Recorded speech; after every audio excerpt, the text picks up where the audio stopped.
बिस्मिल्लाहिर्रहमानिर्रहीम। Welcome to MK academy. Previously हम Bezier curves को डिस्कस कर रहे थे। प्रीवियस लेक्चर्स के लिंक आपको डिस्क्रिप्शन बॉक्स में मिल जाएंगे। In this video we will discuss the derivatives of Bezier curve.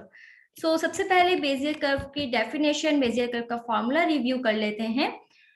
Bezier curve is a parametric curve where parameter t is involved. B of t is equal to summation I from 0 to n nci, which is the binomial coefficient, into t की power I 1 minus t की power n minus I multiplied by pi, which is a control point where t belongs to 0 to 1 close interval. इसी फॉर्मूले को हमने Bernstein basis polynomial की शक्ल में भी लिखा था, like this, वेयर द इसको हम बर्नस्टीन बेसिस पॉलिनोमियल को हम j N I of t से डिनोट करते हैं, which is n c i multiply by t की पावर आई 1 माइनस टी की पावर एन माइनस आई। तो अब हम इसका डेरिवेटिव लेते हैं। जब हम बेजियर कर्व का डेरिवेटिव लेते हैं तो ये इस तरह से, आपको पता है कि derivative of sum of functions बराबर होता है sum of derivatives of function के। तो हम इस डेरिवेटिव को सम के अंदर लेके जा सकते हैं, लाइक दिस। और क्योंकि p ऑफ i कांस्टेंट है, हमें गिवन होता है, तो यहाँ पे फंक्शन ऑफ t नहीं है, तो इसको हम डेरिवेटिव के बाहर निकाल लेंगे और सिर्फ j N I of t पे, यानी कि बर्नस्टीन बेसिस पॉलिनोमियल पे ही डेरिवेटिव आएगा। तो यानी कि हमें बेजियर कर्व का डेरिवेटिव निकालने के लिए j N I of t का डेरिवेटिव चाहिए होगा। ओके, और फिर हम बाद में इसको यहाँ पुट कर देंगे और हमारे पास बेजियर कर्व का डेरिवेटिव आ जाएगा। तो अब हम इसका डेरिवेटिव फाइंड आउट करेंगे। आपको पता है जे N I of T N I T I into 1 minus T N minus I होता है, ठीक है। तो यहाँ पे हम जब इसका डेरिवेटिव लेते हैं लाइक दिस, तो एन सी आई क्योंकि कांस्टेंट है, तो यहाँ से ये डेरिवेटिव के बाहर आ जाएगा, और यहाँ टी आई और 1 माइनस टी की पावर एन माइनस आई दो फंक्शंस हैं टी के, तो यहाँ पे हमारा प्रोडक्ट रूल लग जाएगा डेरिवेटिव का, लाइक दिस। तो अब देखिए यहाँ प्रोडक्ट रूल लग गया है। First function as it is, second का derivative plus second function as it is derivative of first function. तो यहाँ पे अब हम डेरिवेटिव लेते हैं, टी की पावर आई, पावर रूल लगाएंगे डेरिवेटिव्स का, आई बाहर आ जाएगा और टी की पावर आई माइनस 1। इसी तरह यहाँ पे एन माइनस आई 1 माइनस टी की पावर एन माइनस आई माइनस 1 रह जाएगा, लाइक दिस। अब देखिए यहाँ पे हम कॉमन ले लेते हैं 1 माइनस टी एन माइनस आई इंटू टी की पावर आई को, ओके, टी की पावर आई और 1 माइनस टी की पावर एन माइनस आई को हम इन दोनों टर्म्स में से कॉमन ले लेते हैं, लाइक दिस। यहाँ पे हमारे पास आई और टी की पावर माइनस 1 बचेगा, और यहाँ पे हमारे पास एन माइनस आई 1 माइनस टी की पावर एन माइनस 1 बचेगा, ओके, लाइक दिस। यहाँ पे जैसे कि ये बच गया है, और बाकी हमने एन सी आई 1 माइनस टी एन माइनस आई की मल्टीप्लाई बाई टी की पावर आई कॉमन ले लिया है।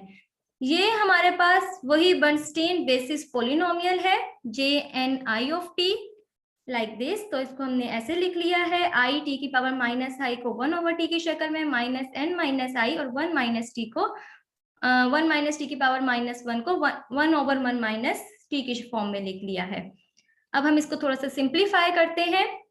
तो यहाँ पे जब हम इन दोनों का एलसीएम लेंगे तो t और 1 माइनस टी, और यहाँ पे हमारे पास 1 माइनस टी मल्टीप्लाई हो जाएगा और यहाँ पे t मल्टीप्लाई हो जाएगा, लाइक दिस। जब हम इसको मजीद सिंप्लीफाई करेंगे तो हमारे पास ये बन जाएगा i minus I T minus N T minus minus plus I T.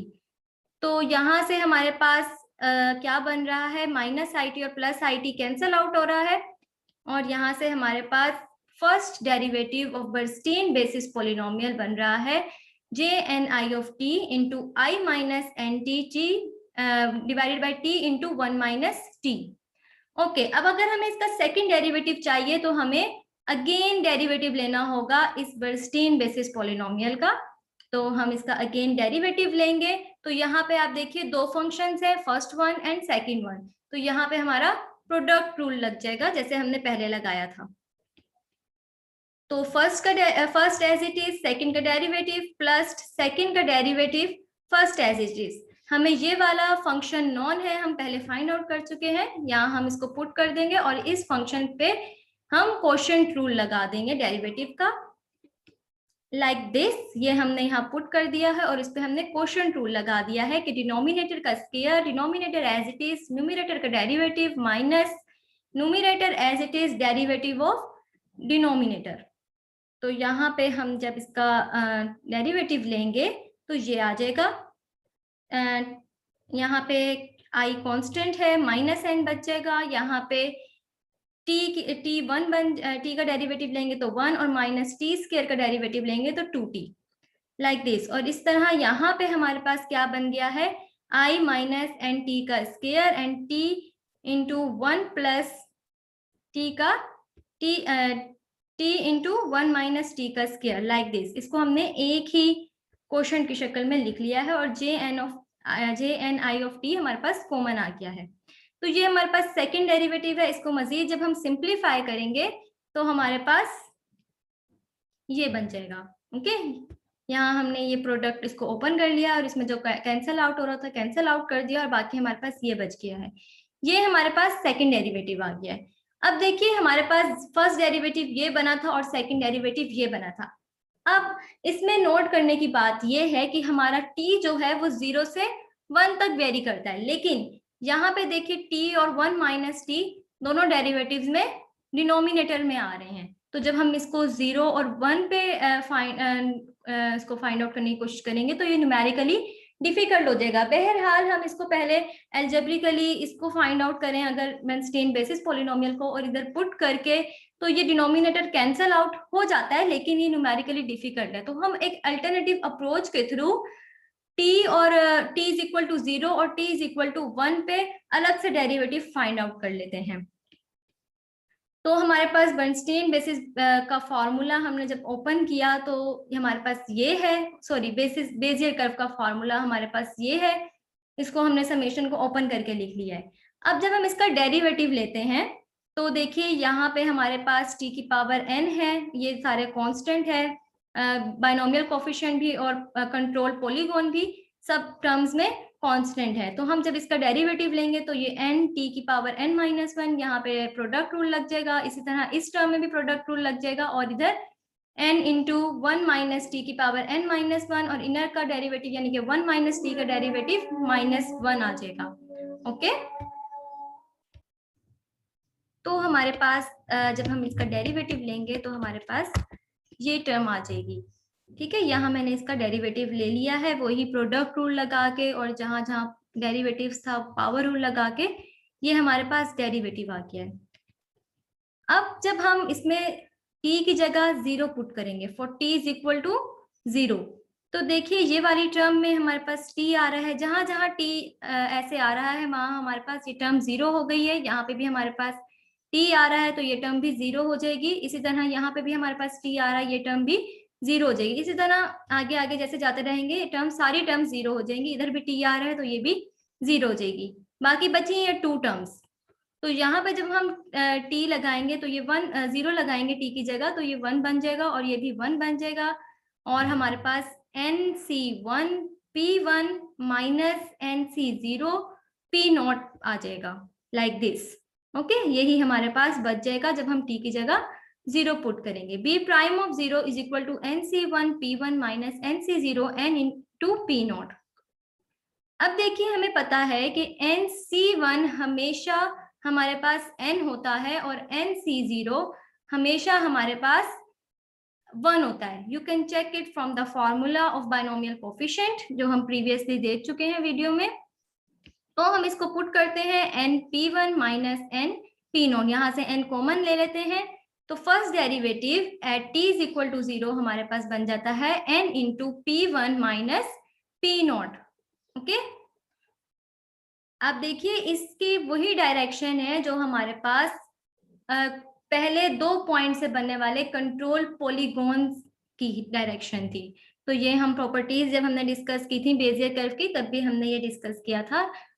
Okay, अब हम t की जगह 1 पुट करते हैं तो जहां जहां 1 माइनस t है तो वो हमारा 0 हो जाएगा और यहाँ पे हमारा t जो है वो 1 बन जाएगा।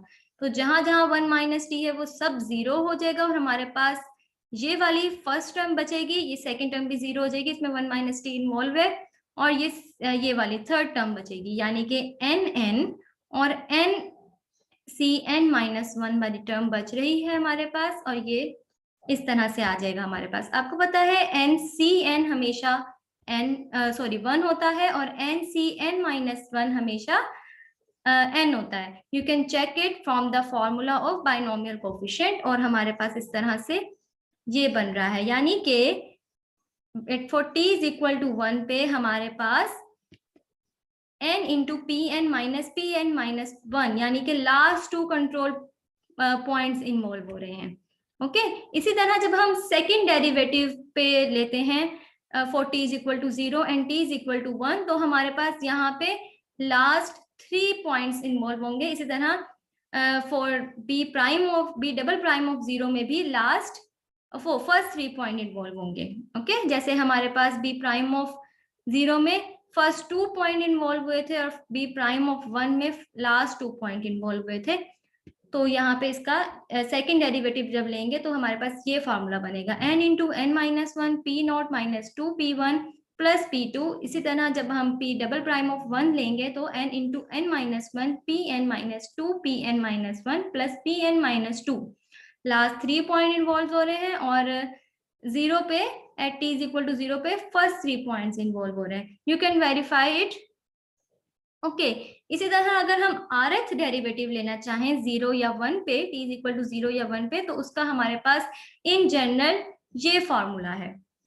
Okay if you have any query in it, you can ask in the comment section below. Thank you so much.